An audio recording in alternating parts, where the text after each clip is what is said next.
डिपार्टमेंटने बघा काही तुम्हाला क्विक लिंक्स दिलेल्या आहेत. आता या क्विक लिंक्स एक्झॅक्टली काय काम करतात तर बघा या इन्कम टॅक्सच्या पोर्टलवर आहेत. एक आहे की जवळजवळ 10 ते 12 क्विक लिंक्स आहेत. एक म्हणजे नज कॅम्पेन मीन्स तुम्हाला फुल इन्फॉर्मेशन दिलेली की कुठली ITR कुठल्या गोष्टी कोणासाठी वापरावं. ई पे टॅक्स मीन्स तुम्ही जो टॅक्स पे करणार आहात इथून तो पे करू शकता. इन्स्टंट ई पॅन मीन्स लगेच इमिजिएटली तुम्हाला ई पॅन इन्स्टंट डाउनलोड करू शकता. Know your JAO means jurisdictional assessing officer जो असतो तुमचा, तुम्ही ज्या अंडर रिटर्न भरता तो तिथं तुम्ही इमिजिएटली काढू शकता की माझा ऑफिसर कोण आहे.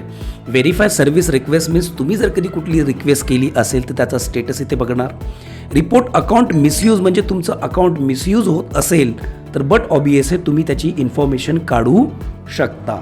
नंतर दिले verify your pan status. Pan काढला असेल तर त्याचा स्टेटस काय चालू आहे ते.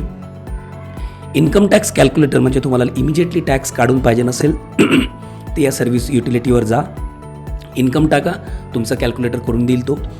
No your TAN details means तुम्ही जो TDSसाठी टॅन नंबर वापरता त्याचे डिटेल्स काढला असेल तर तो किती आहे, काय, कुणाचा आहे, कसा आहे, इमिजिएटली तुम्हाला मी निघू शकतं. ई व्हेरीफाय रिटर्न म्हणजे रिटर्न तुम्ही व्हेरीफाय करायचे राहिलं असेल तर तुम्ही इथून व्हेरीफाय करू शकता.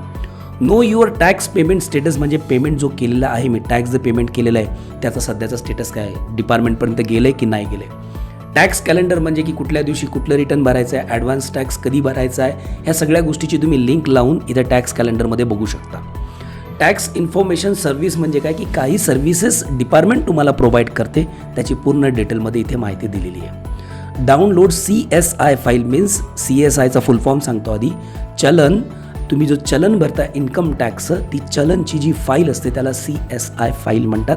ती तुम्ही डाउनलोड करू शकता की आपलं कधी टॅक्स आपण कधी भरलेला आहे, कधी किती वर्षाचा भरला आहे. कंप्लाय टू द नोटीस म्हणजे नोटीसचं तुम्ही कंप्लाय करू शकता इथून सुद्धा नोटीस आली असेल तर. Submit information of the tax evasion on benami properties. तुम्ही स्वतःहून तुमच्या प्रॉपर्टीचं टॅक्सचं इव्हिजन करत असाल तर ते पण देऊ शकता किंवा दुसरा कोणी सुद्धा देऊ शकतो. Link Aadhaar and view status म्हणजे तुमचं आधार आणि पॅन कार्ड स्टेट आहे की नाही आहे इन्क्लूड ते बघतात. Authenticate notice issued by the order by the income tax department means कुठली नोटीस कधी इश्यू केलेली आहे हे सगळं इथे तुम्हाला दिसू शकतं. पण हे करायच्या अगोदर माझं असं एक म्हणणं आहे की हे जर कधी तुम्ही वापरत असाल तर तिथे एक्सपर्टचं तुम्ही काय ओपिनियन घ्या. डिरेक्टली काही गोष्टी टाकू नका. तुमच्या CA वगैरे कोणी असेल त्याला विचारा आणि मगच इथे गोष्टी काय करा टाका.